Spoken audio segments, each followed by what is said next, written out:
ಎಸಗಲಹಳ್ಳಿ ಹಾಲು ಉತ್ಪಾದಕರ ಸಹಕಾರ ಸಂಘ ಚುನಾವಣೆ ಅಕ್ರಮ ಆರೋಪ. ಗ್ರಾಮಸ್ಥರಿಂದ ಅಹೋರಾತ್ರಿ ಧರಣಿ. ಚಿಕ್ಕಬಳ್ಳಾಪುರ ಜಿಲ್ಲೆ ಚಿಂತಾಮಣಿ ತಾಲೂಕಿನ ಮುಂಗನಹಳ್ಳಿ ಹೋಬಳಿಯ ವ್ಯಾಪ್ತಿಗೆ ಸೇರಿರುವ ಎಸಗಲಹಳ್ಳಿ ಗ್ರಾಮದ ಹಾಲು ಉತ್ಪಾದಕರ ಸಹಕಾರ ಸಂಘಕ್ಕೆ ಬುಧವಾರ ಚುನಾವಣೆ ನಡೆದಿದ್ದು, ಚುನಾವಣೆಯಲ್ಲಿ ಅಧ್ಯಕ್ಷ ಸ್ಥಾನಕ್ಕೆ ಚುನಾವಣೆ ನಡೆಸಿದ್ದು, ಚುನಾವಣೆಯಲ್ಲಿ 2 ಪಕ್ಷದ ಅಭ್ಯರ್ಥಿಗಳಿಗೆ ಸಮಬಲ ಬಂದಿದ್ದು, ಚುನಾವಣಾಧಿಕಾರಿ ಲಾಟರಿ ಮುಖಾಂತರ ಅಧ್ಯಕ್ಷರ ಆಯ್ಕೆ ಪ್ರಕ್ರಿಯೆಯನ್ನು ನಡೆಸಿದ್ದು, ಲಾಟರಿಯಲ್ಲಿ ಅಧ್ಯಕ್ಷರಾಗಿ ರವಣಮ್ಮ ಆಯ್ಕೆಯಾಗಿರುತ್ತಾರೆ.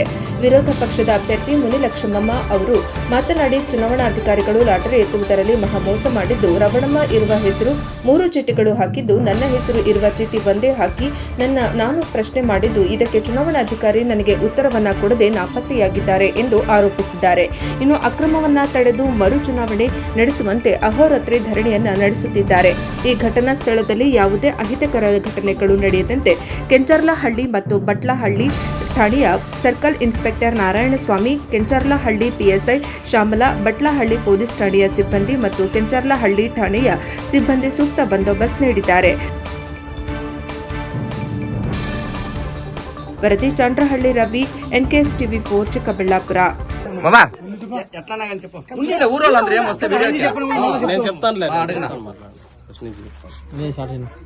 ಎಸಗಲಹಳ್ಳಿ ಗ್ರಾಮ ಹಾಲು ಒಕ್ಕೂಟ ಸಂಘದಲ್ಲಿ, ಸಹಕಾರ ಮಹಿಳಾ ಸಂಘದಲ್ಲಿ ಇವತ್ತು ಚುನಾವಣೆ ನಡೆಯುತ್ತದೆ. ಚುನಾವಣೆಯಲ್ಲಿ 12 ಕ್ಯಾಂಡಿಡೇಟ್ಸ್ ಇರ್ತಾರೆ. ಅದರಲ್ಲಿ 2 ಕಂಟೆಸ್ಟ್ ಮಾಡ್ತಾರೆ. ಅದರಲ್ಲಿ ಸಮಬಲ ಬರುತ್ತೆ. ಅವ್ರಿಗೊಂದು 6 ಇವ್ರಿಗೊಂದು 6 ಬರುತ್ತೆ. ವಿರೋಧ ಪಕ್ಷದ 6 ಇವ್ರಿಗೆ 6 ಬರುತ್ತೆ. ಅದರಲ್ಲಿ ಲಾಟರಿ ಮುಖಾಂತರ ಎತ್ತಬೇಕು ಅಂತ ಎಲೆಕ್ಷನ್ ಆಫೀಸರು ಡಿಕ್ಲೇರ್ ಮಾಡ್ತಾರೆ. ಆಗ ಎಲೆಕ್ಷನ್ ಆಫೀಸರು ಅದರಲ್ಲಿ 4 ಚೀಟಿ ಹಾಕ್ತಾರಂತೆ. 2 ಕ್ಯಾಂಡಿಡೇಟ್ ಕಂಟೆಸ್ಟ್ ಮಾಡಿದಾಗ 4 ಚೀಟಿ ಏನಕ್ಕೆ ಹಾಕ್ಬೇಕು? 4 ಚೀಟಿ ಹಾಕಿ 3 ಚೀಟಿಯಲ್ಲಿ ಇವ್ರ ಬೇರೆ ರವಣಮ್ಮ ಹೆಸರು 3 ಚೀಟಿಯಲ್ಲಿ ಬರ್ದಿರ್ತಾರೆ. ಇನ್ನೊಂದು ಚೀಟಿಯಲ್ಲಿ ಮುನಿಲಕ್ಷ್ಮಮ್ಮ ಬರ್ದಿರ್ತಾರೆ. ಈಗ ಆ ಚೀಟಿ ಎತ್ತಿದ ತಕ್ಷಣ ಒಬ್ಬ ಚೀಟಿ ಎಮ್ಮ ಕೊಡ್ತಾರೆ ಇನ್ನೊಬ್ಬ ಅವ್ರಿಗೆ.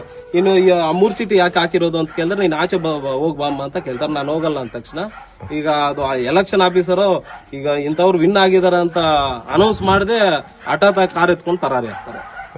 ಈಗ 3 ಚೀಟಿನೂ ತೋರಿಸಿಲ್ಲ, ಎಲ್ಲ ಅವ್ರಿಗೆ ಕೊಟ್ಟಿದ್ದಾರೆ.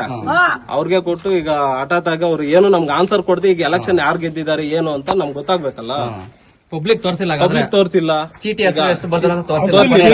ಹಠಾತ್ ಆಗಿ ಅವ್ರು ಬಂದು ಕಾರ್ ಎತ್ಕೊಂಡು ಪರಾರಿ ಆಗಿದ್ದಾರೆ. మనమే జాస్తి వచ్చిండు మనం చేస్తాం వాళ్ళు ఓటు కూడా 9 చెప్పలేదు. ಯಾರಿಗೂ ಅನೌನ್ಸ್ ಮಾಡಿಲ್ವಲ್ಲ ಎಲೆಕ್ಷನ್ ಆಫೀಸರ್.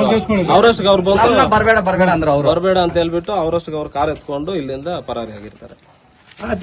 ಆದ್ರಿಂದ ಇದು ಈ ಎಲೆಕ್ಷನ್ ಇನ್ನೊಂದ್ಸಲ ನಾವು ಇದ್ ಮಾಡಿಸ್ಬೇಕಂತ ಇದ್ ಮಾಡ್ತೀವಿ. ಇಲ್ಲ ಅಂದ್ರೆ ಸಾಯಂಕಾಲ ಹಾಲ್ ಡೈರಿಗೆ ಮುತ್ತಿಗೆ ಇದು ಹೇಳ್ತಾ ಇದ್ದಾರೆ ಎಲೆಕ್ಷನ್ ಆಫೀಸರ್. ಇದಕ್ಕೆ ಕಾರಣ ಎಲ್ಲ ಅವ್ರೆ. ಕಾರಣ ಯಾರಣ್ಣ? ಕಾರಣ ಯಾರು ಅಂತೇನಿಲ್ಲ, ಎಲೆಕ್ಷನ್ ಆಫೀಸರೇ ಕಾರಣ. ಈಗ ಏನು ಇಲ್ಲದೆ main election body election officer ಅವ್ರು ಯಾವ್ದೇ ಒಂದು ನಮ್ಗೆ ಅನೌನ್ಸ್ ಮಾಡಿದ್ರೆ ಹೆಂಗ್ ಔಟ್ ಹೋಗ್ತಾರೆ. ತಿಳಿಸಿಲ್ಲ. 3 ಜನಕ್ಕಾಗ್ಲಿ ಕ್ಯಾಂಡಿಡೇಟ್ಸ್ಗಾದ್ರೂ ತಿಳಿಸ್ಬೇಕಲ್ಲ. 2 ಕ್ಯಾಂಡಿಡೇಟ್ ಆದ್ರೆ ಇರಪ್ಪ, 2 ಕ್ಯಾಂಡಿಡೇಟ್ ಆದ್ರೆ 4 ಚೀಟಿ ಏನಕ್ಕೆ ಆಗ್ತದೆ? ಅದೆಲ್ಲ ನಮ್ಗೆ ಬೇಕಾಗಿರೋದು. ಸರಿ ಆಯ್ತು, ನಾವ್ 2 ಹಾಕಿರೋದು ಅಂತ ಅವ್ರು ಫೈಟ್ ಮಾಡ್ತಾ ಇದಾರೆ. 2 ಆದ್ರೂ ನೀವು ಬಂದು ಅನೌನ್ಸ್ ಮಾಡ್ಬೇಕಲ್ಲ, ಇಂಥವ್ರು ಗೆದ್ದಿದಾರಪ್ಪ ಇಂತ ಅಂತ. ನೀವು ಹಠಾತ್ ಕಾರ್ ಎತ್ಕೊಂಡು ಹೊಟ್ಟೋದ್ರೆ ಯಾರು ಉತ್ತರ ಕೊಡೋರು? ಯಾರು ಎಲೆಕ್ಷನ್ ಆಗ್ತಿರೋ ಸರ್ ಏನಕ್ಕೆ ಬಂದಿರೋದು ಇಲ್ಲಿ? ಬಂದೋಬಸ್ತ್ ಹಾಕಿದ್ದಾರೆ, ಇದಕ್ಕೆ ನಿಮ್ ಪರಿಣಾಮ ಏನಕ್ಕ? ನಿಮ್ಮ ಮೇಲೆ ಕೈ ಹಾಕಿದ್ರ ಅವರು?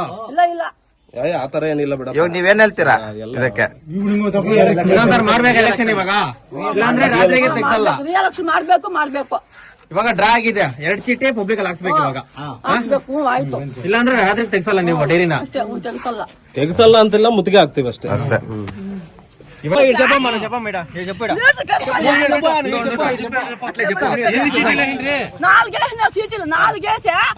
దాంట్లో రవణమ్మ, ఇంకొక దాంట్లో మునిలక్ష్మి రాసినారు. పోస్ట్ ఎత్తుకుంటే రవణమ్మ వచ్చా. 3 పేపర్లు ఏముండయా? 3 అట్లే ఉండవే. నేను ఈసారి నా పేరెంట్ లేదు మళ్ళా ఇస్తానని చెప్పాను ఆ సార్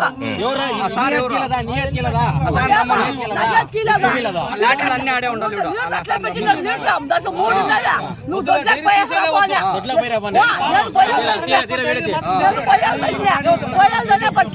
నేను లీటర్ పెట్టుకోండి లీటర్ల 3 బాసుకుంటే ఆ మేడం ఇట్లా పెరుక్కుందే బేబీ కూడా ఉంది ఇట్లా పెరుక్కుందే రామనాంశకి ఇచ్చేసి 2 చూడా నా పేరు మాత్రం 3 పేర్లు రాసినారా రామనాం పేరు 3 పేర్లు రాసినారా